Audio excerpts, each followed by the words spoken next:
Hello बच्चों, ये एक नीट का प्रीवियस ईयर का क्वेश्चन है। Which of the following is least reactive in a nucleophilic substitution reaction. इसे समझने से पहले हमें जानना होगा what is nucleophilic substitution reaction. उससे पहले एक वर्ड है सब्स्टिट्यूशन रिएक्शन। ये तो आपने पढ़ा होगा 9th-10th में, सब्स्टिट्यूशन डिस्प्लेसमेंट रिएक्शन। बस अब हमें समझना है न्यूक्लियोफिलिक सब्स्टिट्यूशन रिएक्शन। तो पहला वर्ड आता है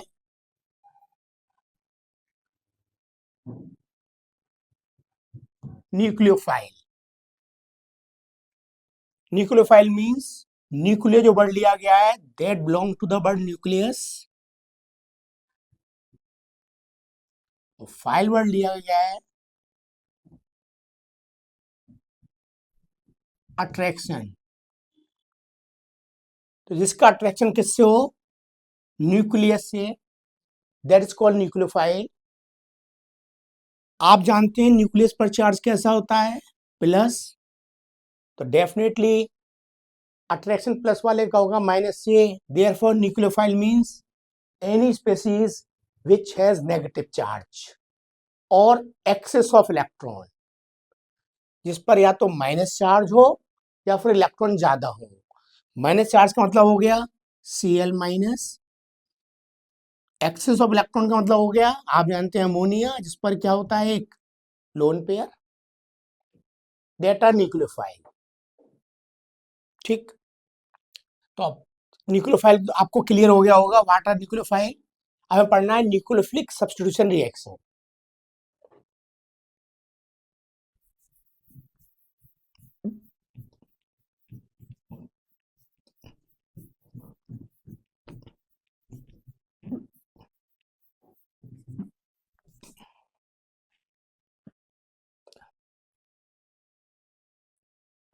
एल्काइल हैलाइड और haloalkane mainly undergo nucleophilic substitution reaction.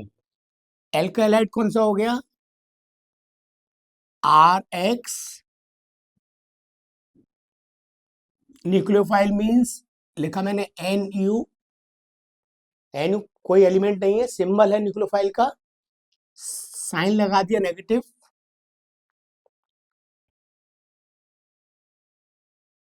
आप जानते हैं R एल्काइल ग्रुप है, जिस पर चार्ज आएगा थोड़ा सा पॉजिटिव, हेलोजन पर उसके रेस्पेक्ट में आएगा नेगेटिव। तो डेफिनेटली न्यूक्लियोफाइल जो अटैक करेगा वो अटैक करेगा किस पर? कार्बन पर।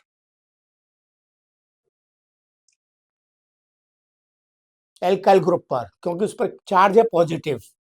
प्रोडक्ट बनेगा हमारे पास RNU X माइनस। न्यूक्लियोफाइल ने नेगेटिव वाले को सब्स्टिट्यूट कर दिया, इसलिए इसको बोलते हैं न्यूक्लियोफिलिक सब्स्टिट्यूशन रिएक्शन।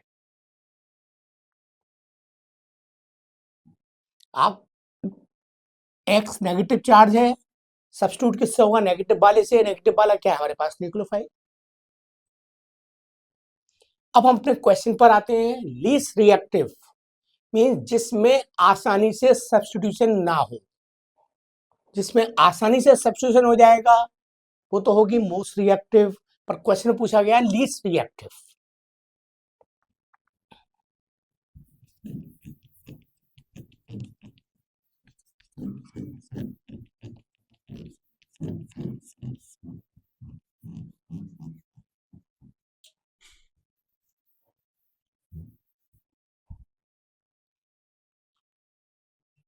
अब आते हैं हम ऑप्शंस पर अपने। पहला ऑप्शन दिया है आपको CH3 होल थ्राइस CCl। आपको Cl को हटाना है, न्यूक्लियोफाइल को लगाना है। आप जानते हैं आसानी से हो सकता है, क्यों? बॉन्ड टूट जाएगा, न्यूक्लियोफाइल आसानी से कार्बन से जाके अटैच हो जाएगा। क्योंकि आपने पढ़ा होगा टर्सी कार्बोकैटायन जो होता है अपने आप में बहुत स्टेबल होता है। One of the most stable carbocation is टर्सी carbocation. इसका मतलब इसमें तो बहुत आसानी से रिएक्शन हो जाएगी। अब चेक करते हैं ऑप्शन हम B.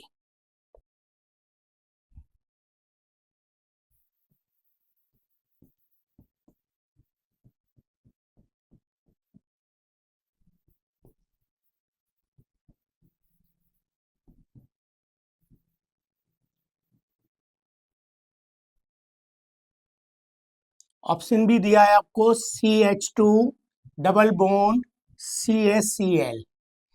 This is called vinyl chloride.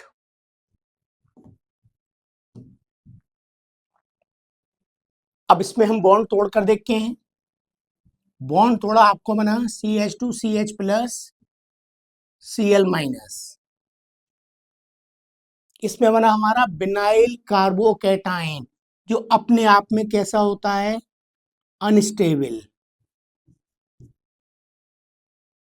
Unstable means इसका बनना अपने आप में बहुत मुश्किल होता है। जब ये नहीं बन पा रहा, इसका मतलब इससे Cl को अलग करना मुश्किल होगा। क्यों? क्योंकि ये अनस्टेबल है। अगर जब अनस्टेबल है तो वापस Cl से ही जुड़ जाता है ये।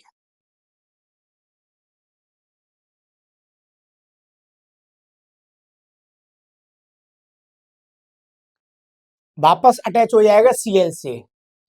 आप ये सोचेंगे हमारे पास तो न्यूक्लियोफाइल है सर, ये न्यूक्लियोफाइल से क्यों नहीं अटैच हो रहा, आप इसको Cl से दोबारा क्यों अटैच कर रहे हैं? क्योंकि आप जानते हैं अगर आप न्यूक्लियोफाइल से आएंगे तो Cl इसको पहले ही पास पड़ रहा है, न्यूक्लियोफाइल तो दूर है, तो इतना मौका नहीं मिल पाता न्यूक्लियोफाइल इससे अटैच हो, ये Cl से अटैच हो जाता है। यानी इसमें कार्बन और क्लोरीन का बॉन्ड टूट नहीं पाता आसानी से। अब आप कहेंगे सर ये अनस्टेबल क्यों है विनाइल कार्बोकेटाइन? इसका भी रीजन है।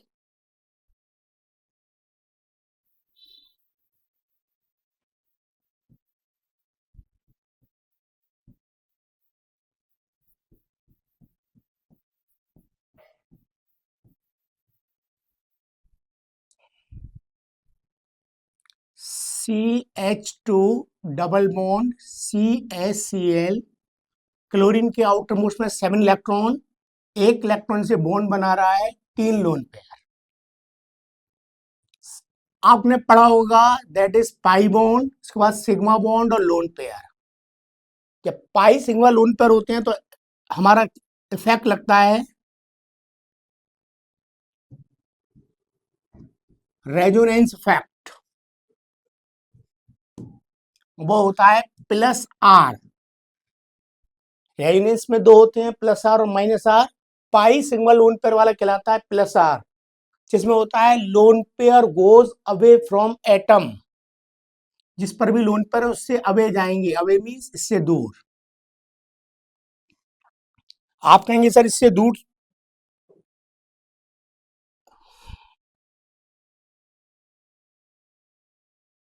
इससे दूर इधर क्यों नहीं आ रहे हैं? इधर कोई एलिमेंट तो है नहीं, कोई कंपाउंड तो है नहीं हमारे पास। जब इलेक्ट्रॉन इधर जाएंगे इस कार्बन पर, इलेक्ट्रॉन की एफिशिएंसी हो जाएगी, तो ये जो पाई बॉन्ड है इलेक्ट्रॉन की रिपेल होकर दूसरी साइड शिफ्ट हो जाएगा CH2 साइड।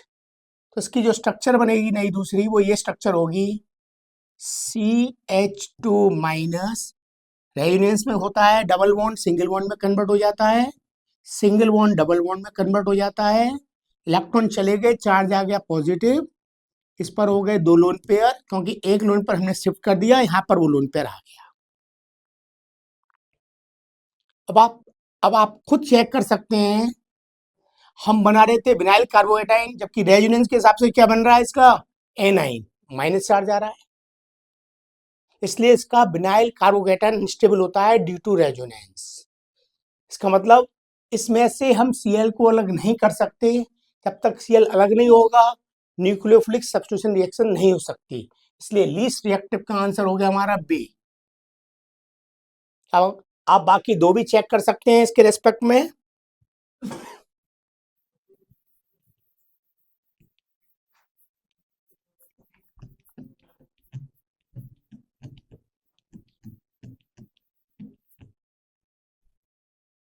थर्ड वाला चेक कर लेते हैं हम, CH3 CH2Cl, कोई पाई बॉन्ड नहीं है, कोई रेजोनेंस नहीं होगा, it will get negative charge, it will get positive charge.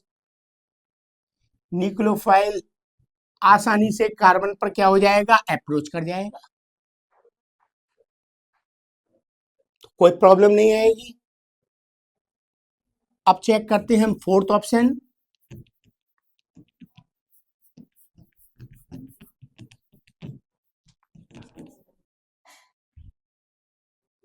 CH2 double bond Ca single bond CH2Cl। अब इसमें पाई बॉन्ड तो है पर रेजोनेंस नहीं हो रहा, क्यों नहीं हो रहा? क्लोरीन पर लोन पेयर बिल्कुल है,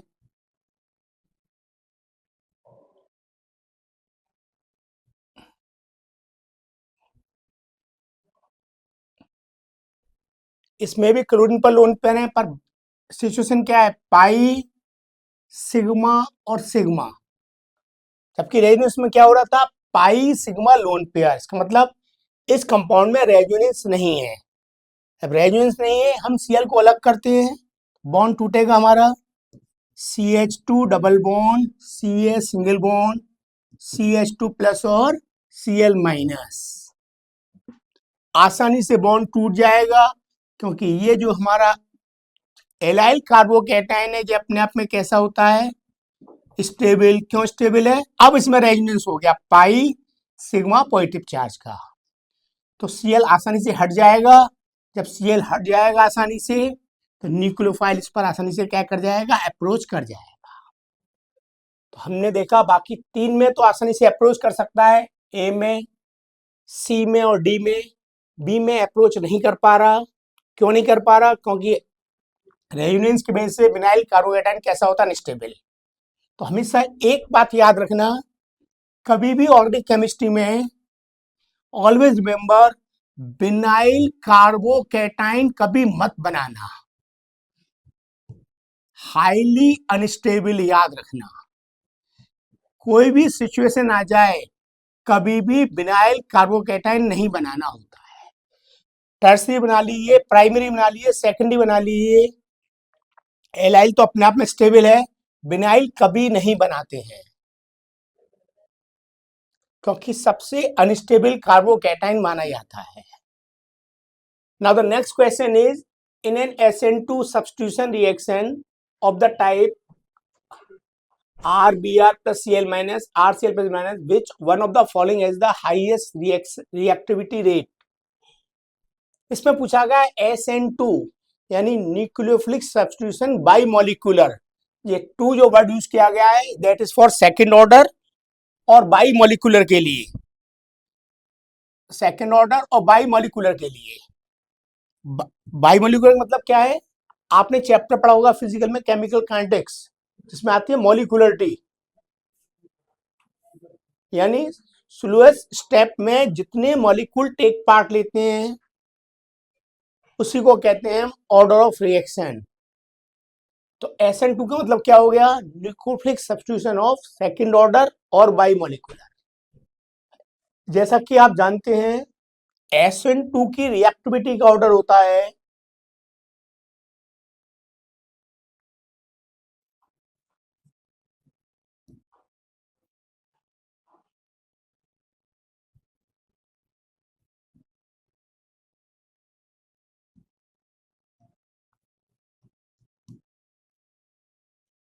सबसे ज्यादा मिथाइल, फिर प्राइमरी, फिर सेकेंडरी।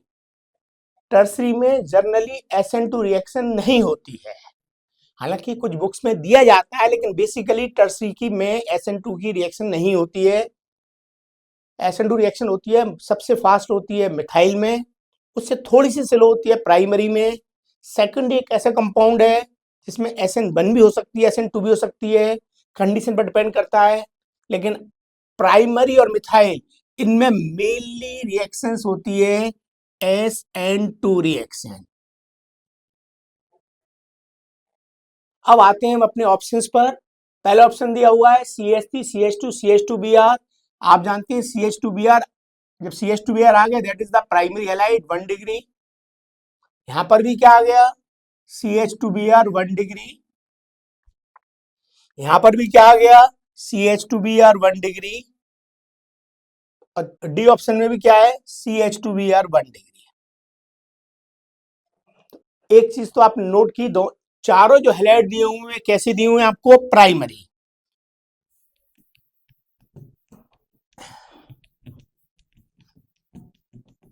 जब चारों प्राइमरी दिए हुए हैं SN2 में,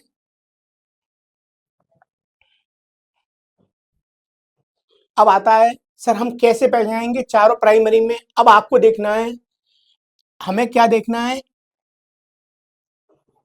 स्मॉल एल्काइल ग्रुप प्राइमरी, साथ साथ दूसरी, अगर सारे प्राइमरी तो क्या चेक करना है, जिसमें क्या हो, स्मॉल एल्काइल ग्रुप। अब स्मॉल एल्काइल की बात करते हैं, इसमें कितने कार्बन है, 1 2 3। इसमें कितने कार्बन है, 1 2 3 4। इसमें कितने कार्बन है, 1 2 3 4 5। इसमें कितने कार्बन है, 1 2। तो सबसे कम कार्बन है किस में है, डी में। तो सबसे ज्यादा रिएक्टिव, हाईएस्ट रिएक्टिव रेट किसकी हो गई, primary with smaller alkyl group. अब आप सोचेंगे सर स्मॉलर एल्काइल ग्रुप क्यों लिया गया है, उसकी वजह यह है,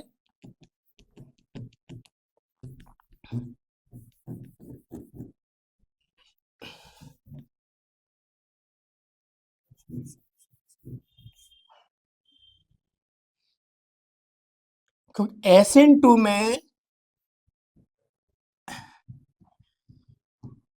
जब न्यूक्लियोफाइल रिएक्ट करता है, बॉन्ड टूटने से पहले ये इसी से एल्काइल ग्रुप से अपोजिट साइड से ऐड हो जाता है। तो अगर पहले ही बड़ा एल्काइल ग्रुप होगा तो इतने सारे ग्रुप को एक साथ अपने आप एडजस्ट नहीं कर पाएगा। क्यों नहीं कर पाएगा, क्योंकि आपने पढ़ा होगा एक वर्ड होता है स्टिक हिंड्रेंस, यानी इतनी ज्यादा भीड़ भाड़ हो जाएगी कि कार्बन एक तरह से बड़े ग्रुप को, बड़ा ग्रुप जो होगा कार्बन पर, तो ऑलरेडी इतना लोड हो जाएगा कार्बन पर कि वो एक न्यूक्लियोफाइल को अपने साथ अटैच नहीं कर पाएगा। और SN2 में क्या चाहिए, सेकंड ऑर्डर है, एक साथ 2 मॉलिक्यूल चाहिए आपको, क्योंकि इसमें जो बीच में बनता है वो बनती है ट्रांजिशन स्टेट। क्या बनती है, ट्रांजिशन स्टेट। इंटरमीडिएट नहीं बनता, ट्रांजिशन स्टेट बनती है। अब आप सोचेंगे सर आपने एक नया वर्ड लिया ट्रांजिशन स्टेट, और इंटरमीडिएट में बहुत फर्क है। ट्रांजिशन स्टेट हमेशा अनस्टेबल होती है, इंटरमीडिएट हमेशा स्टेबल होता है। फिर याद रखना, ट्रांजिशन स्टेट हमेशा अनस्टेबल होती है, इंटरमीडिएट हमेशा स्टेबल होता है। अब आप कहेंगे सर ट्रांजिशन स्टेट इंटरमीडिएट को हम कैसे समझेंगे। अब मैं आपको एक एग्जांपल से समझाता हूं ट्रांजिशन स्टेट इंटरमीडिएट का अंतर।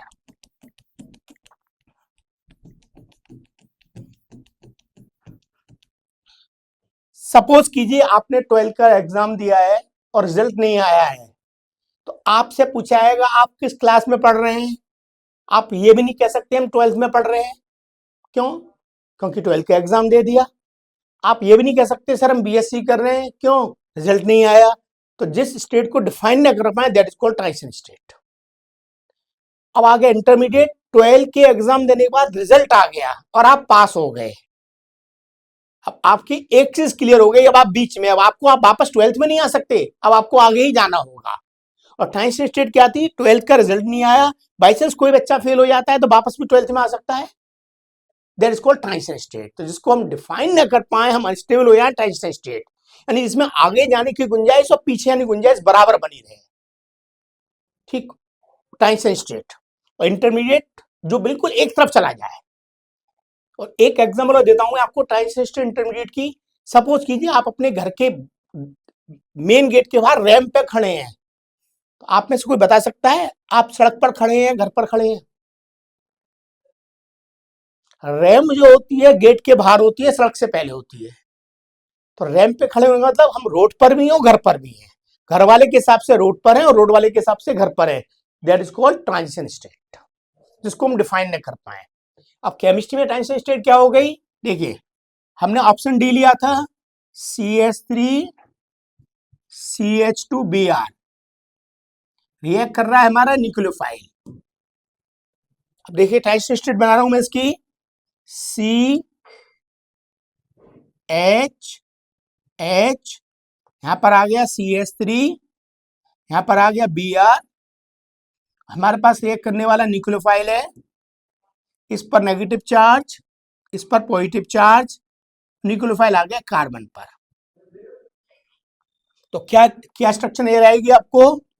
CH3, यहां पर आ गया हमारे पास